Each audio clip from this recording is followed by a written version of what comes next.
Good enough for jazz.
This is what you get when you mess with us.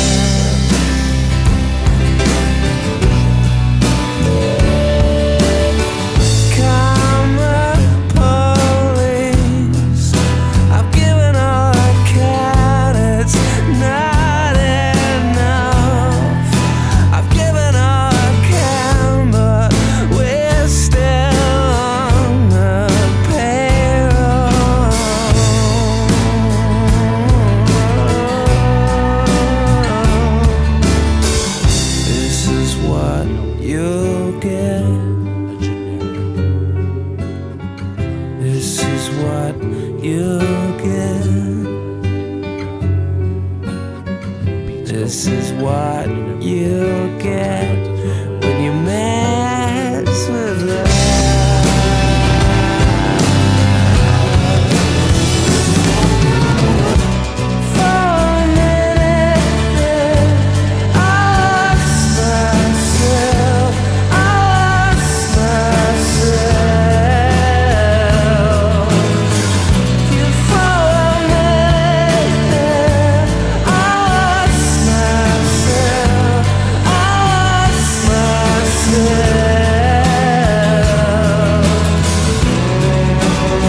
Because it's not a easy topic to talk about. And that topic is about Venezuela. And you're probably wondering to yourself, why Venezuela and that song? Well, before I get into that, I want you to take a moment and think of this picture. So imagine yourself that you're sitting in a room on Keefe Avenue here in the River West neighborhood here in Milwaukee, Wisconsin. It would have been 2009, I want to say. And it was at the Peace Action Building. And once you're in the Peace Action Building, you know, you get to talk to the executive director who you gotten to have a working relationship with. And you start doing a lot of things for Peace Action. You know, you do the canvassing, you go to the events. And then at some point, you start becoming one of the program people for Peace Action Wisconsin, where you get to develop various things, study groups, reading groups, bringing people in, doing mobilizations efforts locally, doing political education programs, and then you run into someone named Joe. Now, you and Joe start having a conversation about, you know, what can we do to address alternative ways to do economic development here in Milwaukee. And then Joe tells you, well, I know the Venezuelan consulate down in Chicago. Why don't we just talk to him? And imagine being shocked that you are talking to someone across from you who knows the consulate of Venezuela. Now, for those of you who don't know who a consulate is, it's an official. It's an official from a country. They have an office. They kind of act more as like a diplomat, generally speaking, and they started doing like outreach things to the cities that they're in, as well as doing some sort of like exchange efforts between the cities and the nation they represent. And Venezuela has an office in Chicago, like I said. So I said, sure, Joe, if you know the consulate, go right ahead. And, I'm trying to call his bluff. And sure enough, we have a meeting with the Venezuelan consulate.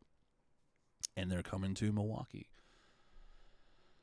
So we go to Collectivo right down here on Humboldt and have coffee and have, a conversation as to, ways to address economic development and everything. And we come up with this idea of a sister city program, and a lot of cities have a sister city program, but they're more about it's a cultural exchange for sure, and a lot of people use sister city programs as a way to, like my family, Rockford, has a sister city in Federentino, Italy, where my family came from. So a lot of Italian descendants would, use Rockford as a way to get back in touch with family there and what have you. But this instance, the Sister City program will be about economic development, particularly in the state of Lara, L-A-R-A. And at the time, and this is under Chavez's administration, mind you, the state of Lara had a very dense a density of cooperatives in the state. And particularly here in River West, at the time we had a number of co-ops as well. River West Food Co-op, Public House Co-op. There's even the River West Investment Co-op, and a few other co-ops that we knew of here in the neighborhood and other parts of the city. And so why don't we do some sort of a exchange program to do that? And so we had a very lovely conversation on how to set that up and everything. And then we're trying to get to the city involved, but, trying to get other cooperatives involved and everything. So we started doing that. We started to have a conversation about what does alternative economics look like, and how to do it in a country where at the time they wanted to really advance that. They want to advance this idea, advance the cooperative ideas, and how we can bring some sort of mutual benefit to one another. Now, I bring that story up because that is one of a myriad of things that other people have been trying to do in Venezuela under Chavez and, under Maduro. But even when we had that conversation with the consulate, the question always remained for the consulate, which was, is this going to cause a crisis once we start doing this within the United States?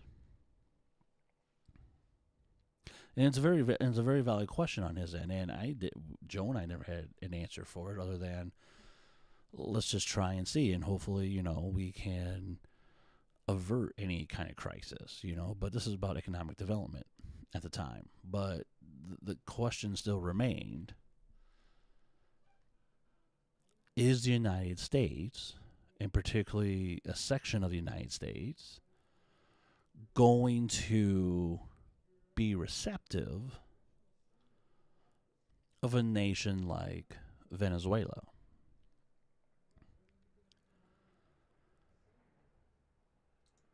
Now, we have to understand a couple of things here, some big things here. The thing that happened not too long ago with the capture of Maduro under Trump, this is not like a one-off thing. This is not like a spur of the moment, like, well, we're going to capture him and this is what we're going to do and everything. Any one of us who have really examined the situation between not just the United States and Venezuela, but just Latin America against the world, we have to understand that. Now, when I'm talking about the Latin American region, I'm talking about countries in the Americas, because we have to understand the United States is part of the Americas, just like Venezuela is part of the Americas.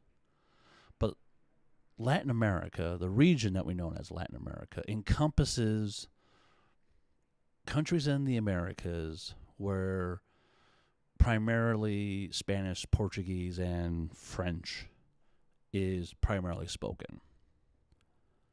So that covers Mexico, Central America, the Caribbean, and South America. So to understand that, that's Latin America. We can go back to the 1800s and how Latin America has always been under threat ever since Columbus came over. So I'm not going to do a whole show of a rundown of like every single instance, but the highlights are we have Christopher Columbus and everyone else from Spain coming over to the Caribbean and parts of South America. We have Portuguese explorers doing the same thing in South America and parts of Central America. France has come over. They have invaded Mexico and Haiti and other parts of Latin America. Because even Haiti alone has been a naval outpost for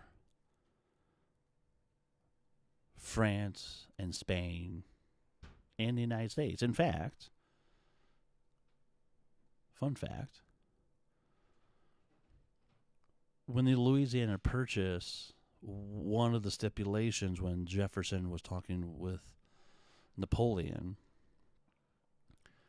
one of the places that Napoleon did not want to give up was what we call Iowa. That's why if you look at the Iowa flag, it's essentially the French flag. But Napoleon didn't want to give what we call Iowa up because he still wanted to control the Mississippi River. So in exchange, Jefferson says, well, we'll give you Haiti if you give us Iowa. And that was the agreement.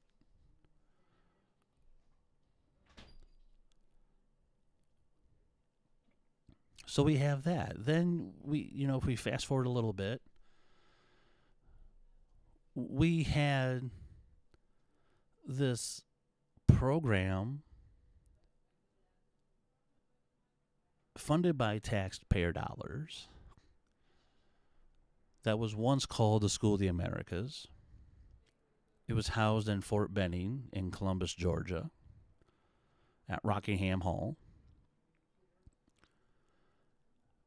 And it was there that the United States said, we're going to train the military on our side, but we're also going to invite international military, particularly from Latin America, to come and get trained so they can do things like psychological torture, hand-to-hand combat, sniper training, psych ops, the whole 9 yards. Trained by us, funded by us, so that you have people like Augusto Pinochet, who took over Chile, who got Salvador Allende out of office and started a coup there. You had Manuel Noriega, who graduated from there, who we trained, who then we captured. Other soldiers from Brazil and Mexico and Argentina and elsewhere from the 50s all the way up into now. Still doing that.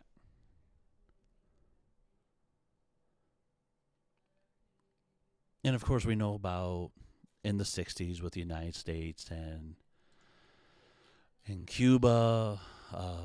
We also know about the things that we have done in the Dominican Republic,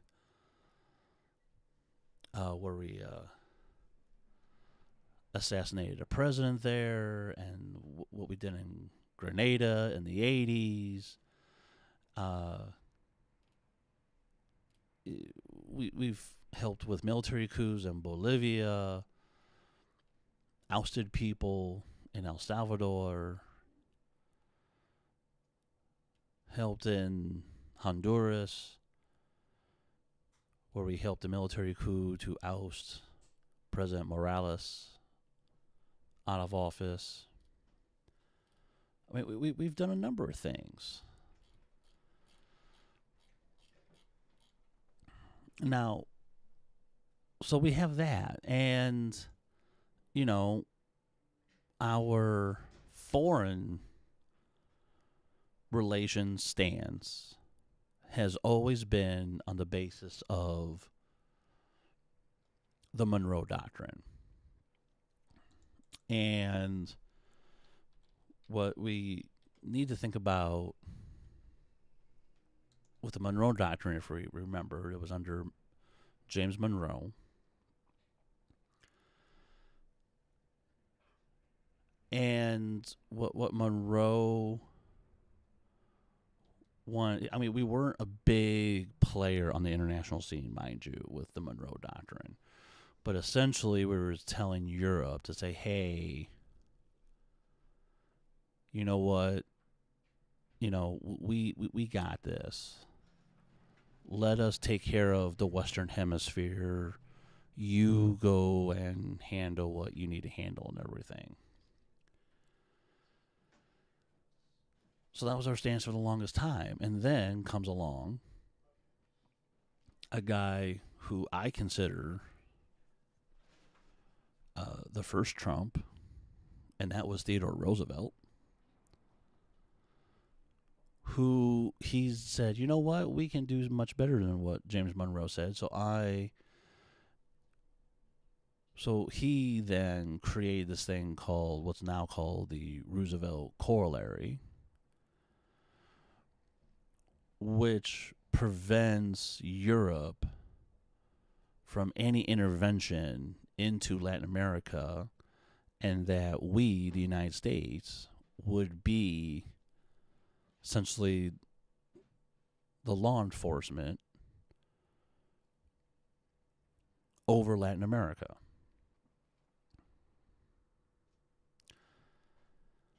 And that has been the approach ever since. This is around 1904. So every time we talk about Latin America, like the relations between the United States and Latin America, is because of this Roosevelt corollary. Is that like we're the ones who will intervene in Latin America to ensure any stability, any debts that need to be paid, and essentially protect our own interests in the United States.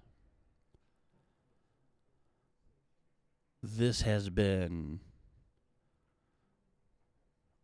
the approach we've been doing since 1904, maybe 1905, but still, this is what we've been doing. And Trump has really amped this move to the point where he just outright took somebody. Now, before,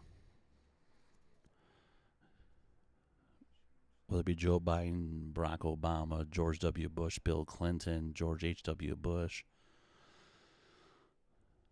Reagan, Nixon, Kennedy, Lyndon B. Johnson, Gerald Ford, Jimmy Carter, any of the presidents that we knew, John F. Kennedy, in the later part of the 20th century and the early part of the 21st century that we know of, they've also have carried these things out. And it's not new. We shouldn't be shocked that Donald Trump took somebody. Like I said, we assassinated presidents. We funded other groups to do our bidding. We have organizations that we work with to create coups. So the problem is, why do we have to become the world police? Why do we have to do this? Because, like the song I just played, there will be karma.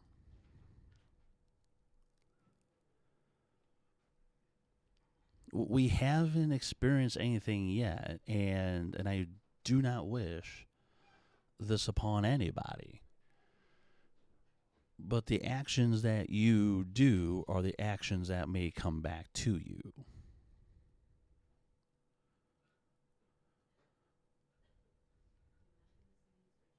I mean, just today, I saw pictures of Maduro's wife, who has a black eye all of a sudden. And I don't think we can use the excuse that she tripped and fell down the stairs excuse. I think we know what happened.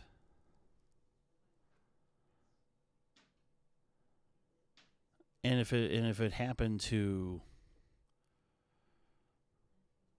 Trump or Melania, or even happened to Joe and Jill Biden, or Michelle and Barack Obama, I know we would be very upset and create havoc in the process.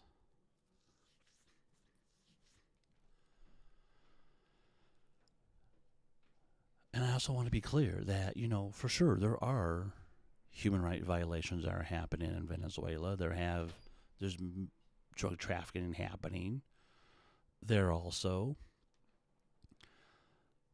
But we do have these things called international court. And if this is something that we are still wanting to have an international process, then that's what we have to be doing. Otherwise, the blood that we have shed in other places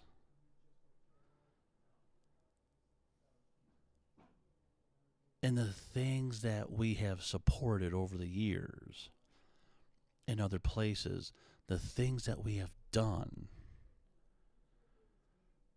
I would argue that every single president that we have had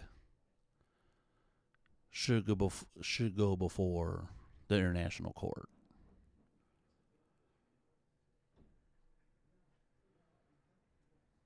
and the people who have worked with us in the process, and the people we have worked with in the process.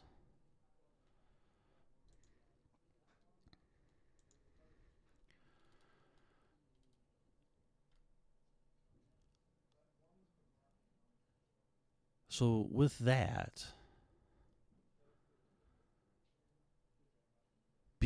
because of this international relations approach that we have been taking all these years, on top of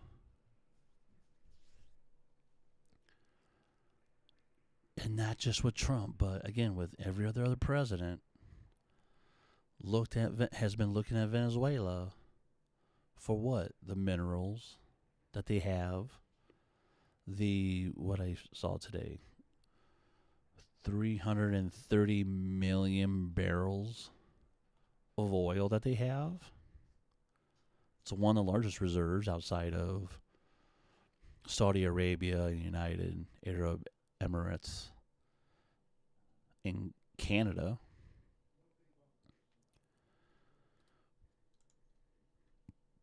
Again, while there certain issues exist in Venezuela, we've been after natural resources for years. And we had to come up with reasons to go in order to go into a place that really don't belong.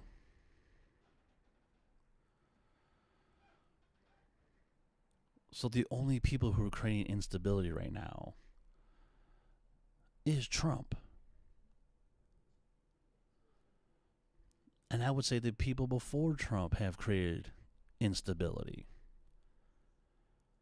The only person that has been standing up to all these people has been Hugo Chavez. And if you really want to know about how Venezuela operates as a socialist nation, if not a leftist populist nation, you have to read a book by Michael Liebowitz. I believe it's called The Socialist Project. It's a great book. It's 3-ish large chapters. But Liebowitz was there when Chavez was structuring Venezuela. He was at those meetings. And also provided Chavez, things to do in order to make this the kind of socialist country it needs to be and everything. And Maduro was there. So you really need to read that book to understand Venezuela and what they're doing right now. But until you read that book, for sure there are problems going on in Venezuela. Those things need to be addressed through the United Nations. Sure, take them to the international court, but we cannot keep intervening into Latin America and Venezuela any longer, because karma will come at some point, whatever it looks like. So with that said, hands off Venezuela. See you next week.